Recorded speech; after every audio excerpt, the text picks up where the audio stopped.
치아가 하나도 없는데 임플란트를 딱 4개만 심어도 틀리 없이 식사가 가능하다. 이게 지금 설마 하시는 분들이나 아니면 혹시 이게 금방 망가지는 거 아닌가 이렇게 걱정하시는 분들이 많을 거예요. 하지만 최근에는 치과적인 의학도 많이 발전을 했고요. 그리고 디지털 기술이 발전하면서 식립하는 임플란트의 개수를 줄여서도 효율을 올릴 수 있는 이런 프라치 임플란트가 가능해졌습니다. 오늘은 최근 주목받고 있는 오론4, 다른 말로 이제 디지털 프라치 임플란트라고 하는 그 임플란트의 방식이 기존 방식과 뭐가 다른지, 그리고 또 왜 고령의 환자분들한테 최고의 대안이 될 수 있는지를 실제 사례를 보면서 같이 한번 정리해 보도록 하겠습니다.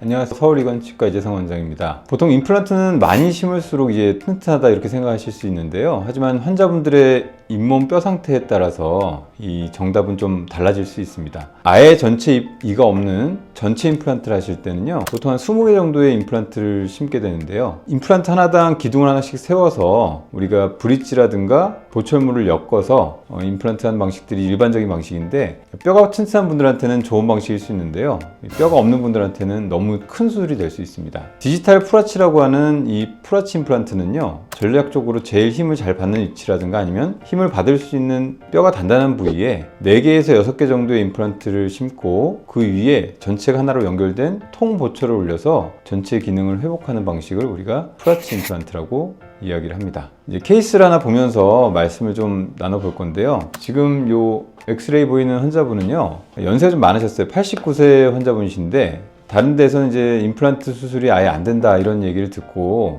틀니를 하셨던 분이세요. 하지만 그 남아있는 치아 자체도 좀 약한 데다가 잇몸이 너무 많이 꺼져 있어서 틀니로 이제 식사를 하기가 조금 어려워서 오셨습니다. 이 환자분의 치료 계획을 잡을 때요, 일단은 나이가 많으시기 때문에 여러 가지 전신질환이 있으시고 이럴 때는 수술의 부담을 최소화하기 위해서요, 임플란트의 개수를 최소화하고 수술 당일 또는 그 다음날에 임시체를 올려서 식사를 하실 수 있도록 프라치 임플란트로 치료 계획을 세웠습니다.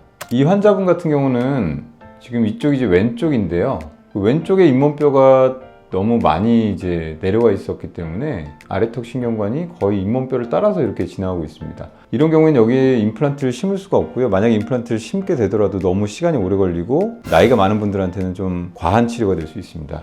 그래서 이 신경관과 신경관 사이에다가 임플란트를 한 5개 정도 심고 전체를 보철을 올리는 프라치 임플란트를 계획하게 됐고요. 이쪽 부위가 잇몸뼈가 너무 꺼져 있어서 틀니를 쓰시기에도 좀 어려운 상태였어요. 그래서 신경관을 피해서 임플란트를 5개를 심고 위에를 하나의 통으로 묶어놓은 이 보철물을 올려서 이렇게 이제 회복을 시켜드렸습니다. 이렇게 하는 치료의 장점은요, 뼈이식을 최소화하고 그리고 뼈가 좋은 부위에 5개를 심기 때문에 실제 수술 시간도 짧게 할 수 있고요. 수술 후에 붓기라든가 부종 이런 것들 최대한 줄일 수 있고 다음날 임시체를 올릴 수 있기 때문에 식사도 바로 하실 수 있는 그런 장점들이 있습니다. 우리 입안에는 그 위쪽 턱에는 상악동이 있고요, 그리고 아래턱에는 하치조 신경이 있기 때문에 이런 부위에는 임플란트를 심기가 좀 위험한 부위들이 있습니다. 그 잇몸뼈가 많이 부족한 이런 부위에 대규모 뼈 이식을 해야 되고, 이렇게 되면 이제 수술도 커지고 회복에도 거의 1년 가까이 걸리기도 합니다. 프라치 방식의 임플란트는요, 내비게이션 시스템을 이용해서 뼈가 좋은 곳에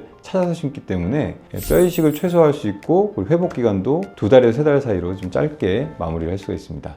어떤 분들에게 이게 가장 좋을까요? 프라치 임플란트를 추천해드리는 환자분들은요, 우선 첫 번째로 방금 전에 보셨던 환자처럼 틀니를 너무 오래 써서 뼈가 거의 없는 분들이고요. 그리고 두 번째로 고령이셔서 전신질환이 있으셔서 체력 부담으로 전악 임플란트가 몸에 부담이 될 수 있는 분들한테 추천을 해드리고 있습니다. 다른 환자분 케이스를 한번 보여드릴게요. 75세 어머님이신데요. 오셨던 이유는 이제 위에 틀니는 그래도 좀 사용을 할 만한데 아래 틀니가 너무 잘 빠져서 식사하기가 어려워서 오셨고요. CT를 봤을 때 이 하치조 신경이 아래턱에서 거의 이 잇몸뼈 바로 밑으로 이렇게 지나가고 있었습니다. 이렇게 되면 이쪽 부위에는 이제 임플란트를 심을 수가 없기 때문에 이 가운데 부위에 단단한 잇몸뼈에 임플란트를 4개에서 5개 정도 심게 되고요. 이렇게 임플란트를 5개 심고 이분도 이제 다음날 임시치아를 끼우고 그리고 식사를 할 수 있도록 만들어 드렸어요. 당일날 수술이 끝나고 본을 뜨고 있는 과정인데요, 보시면 잇몸절개도 거의 많이 들어가진 않았고 피도 많이 안 나고 지혈도 잘 되어 있는 걸 볼 수 있습니다. 잇몸절개도 없고 피도 많이 안 나기 때문에 어머님들께서 다음날 오셨을 때도 거의 많이 힘들어하지는 않으세요. 이렇게 완전 무치하게 고령 환자분들한테 저희 치과에서 제일 추천하는 방식은 위에는 전체 틀니를 그대로 쓰시고 아래를 프라치 임플란트를 하시는 방법을 추천해 드리고 있습니다. 위에 틀니는 입천장에서 틀니를 이제 버텨줄 수 있기 때문에 식사할 때 이제 크게 불편하지는 않고 적응을 잘 하실 수 있는데요. 아래 틀니는 이 혀가 있기 때문에 자꾸 틀니가 움직여서 식사가 좀 어렵습니다. 그리고 틀니의 특성상 처음에는 조금 적응하실 수 있어도 시간이 지나면서 잇몸이 점점 내려가기 때문에 결국 틀니를 좀 조정을 계속해서 받거나 아니면 임플란트의 도움을 받는 경우가 많습니다. 아까 말씀드린 것처럼 고령 환자분들은 위에는 그냥 전체 틀니를 쓰도록 하시고요. 아래는 이제 프라치 임플란트를 하시게 되면 식사할 때 가장 좋다라고 저희는 판단을 하고 그렇게 치료 계획을 잡아드리는데, 한번 보시면 이제 위에 틀니가 잘 붙어 있으면 쩍 소리가 납니다. 뗄 때 위에는 틀니고 아래는 프라치 임플란트인데 쩍 소리가 나면 이제 이게 그 틀니가 잘 안착이 된 거고, 이 좌우로 갈 때 이렇게 위에 틀니가 움직이지 않게 되면은 식사를 아주 잘 하실 수 있습니다. 이 프라치 임플란트라는 치료는 사실 그 임플란트 심는 거는 사실 아무나 할 수 있다고 생각할 수 있지만 이게 잘하기 위해서는 여러 가지 좀 기술이 필요합니다. 이 완성도 높은 프라치 임플란트를 하기 위해서는요, 우선 수술과 보철 과정에서 이 디지털 기술을 최대한 이용하는 게 좋습니다.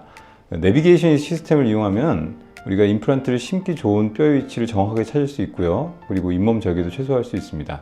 지금 이 환자분 같은 경우도요, CT 데이터를 얻은 거에서 나중에 올라갈 치아 모형을 디자인해보고 여기서 임플란트가 심어질 수 있는 가장 좋은 뼈의 위치를 찾아서 이렇게 미리 임플란트의 위치를 계획을 세워놓고요. 수술 시에는 이렇게 미리 만들어진 가이드를 잇몸 위에 올리고 수술을 하게 되면 우리가 계획된 위치에 임플란트를 심을 수가 있습니다. 수술 시간도 많이 단축이 되고요. 그렇게 되면 회복하는 속도도 훨씬 더 좀 빨라질 수 있습니다. 그리고 두 번째로는 이 완성도 높은 보철물이 제작이 되어야 되는데요. 예전 방식으로 3개에서 4개로 나눠서 접착제로 붙이는 방식들은 어느 정도 오차를 허용하기 때문에 제작 후에 조율할 수 있는 방법도 있지만요, 이 통으로 하나가 된 보철물은 높은 정밀도가 필요합니다. 접착제를 바르지 않고 이 통으로 된 보철물이 크게 조정 없이 들어갈 수 있을 정도가 되어야 되는데, 이를 위해서는 수술 준비 과정부터 보철 제작 마무리까지 이 전 과정에서 디지털 치과 기술에 대한 경험과 이해도가 좀 필요합니다. 4개만 심으면